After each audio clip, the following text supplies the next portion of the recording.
Hello అండి అందరికీ. మనందరికీ తెలుసు రీసెంట్గా కూటమి ప్రభుత్వం వచ్చి 1 ఇయర్ అవుతున్న సందర్భంగా సూపర్ సిక్స్లో అత్యంత ముఖ్యమైన పథకం ఏమైనా ఉన్నది అంటే ఏదైతే తల్లికి వందన పథకం. తల్లికి వందన పథకం ఎందుకు అత్యంత ముఖ్యమంటే ఏదైతే కూటమి ప్రభుత్వం ఎన్నికల క్యాంపెయిన్లో ఏదైతే ఎంతమంది పిల్లలు ఉంటే అంతమందికి కూడా తల్లికి వందనం అంటే ఎంతమంది పిల్లలు ఉంటే అన్ని 15,000 ఇస్తామని చెప్పేసి కూటమి పార్టీలు ఎన్నికల ప్రచారంలో దాన్ని ప్రధాన అస్త్రంగా వాడుకునే దాని ద్వారా ప్రజలు కూడా వాళ్ళ మాటలు నమ్మి వాళ్ళకు ఓటేస్తారనమాట. అయితే కూటమి ప్రభుత్వం వచ్చి 1 ఇయర్ అవుతున్న సందర్భంగా ఏదైతే ఈ సూపర్ సిక్స్లో తల్లికి వందనం అమలు చేస్తూ నిర్ణయం అయితే తీసుకోవడం జరిగింది. దాదాపు అందరి తల్లుల అకౌంట్లో కూడా డబ్బులు అయితే పట్టడం జరిగింది. అయితే ఈ కూటమి ప్రభుత్వం తల్లికి వందనం అమలు చేసింది కదా. అయితే ఈ తల్లికి వందనం పథకం అమలు మీద వైసీపీ కొన్ని విమర్శలు చేసింది అనమాట. ఏంటంటే అయితే ఎన్నికల ప్రచారంలో ప్రతి ఒక్క బిడ్డకి 15,000 ఇస్తామన్నారు.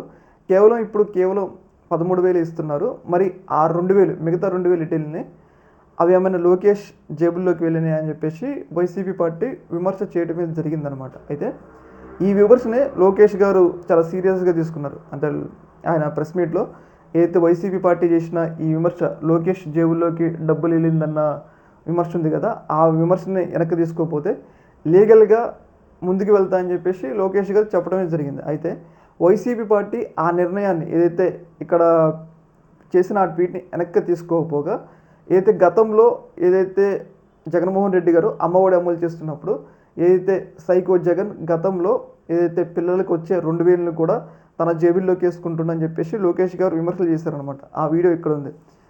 అయితే దాన్ని ఇప్పుడు ట్వీట్ చేశారు. అంటే అప్పుడైతే నువ్వు అన్నావు కాబట్టి ఇప్పుడు మేము అనకూడదు అన్నట్లుగా ఏదైతే వైసీపీ అయితే ఆ ట్వీట్ని అయితే రీట్వీట్ చేసింది అనమాట. అంటే ఇక్కడ ఏంటి అంటే వైసీపీ ఆధారాలతో కొడుతుందనడంలో ఎలాంటి సందేహం అయితే లేదనమాట.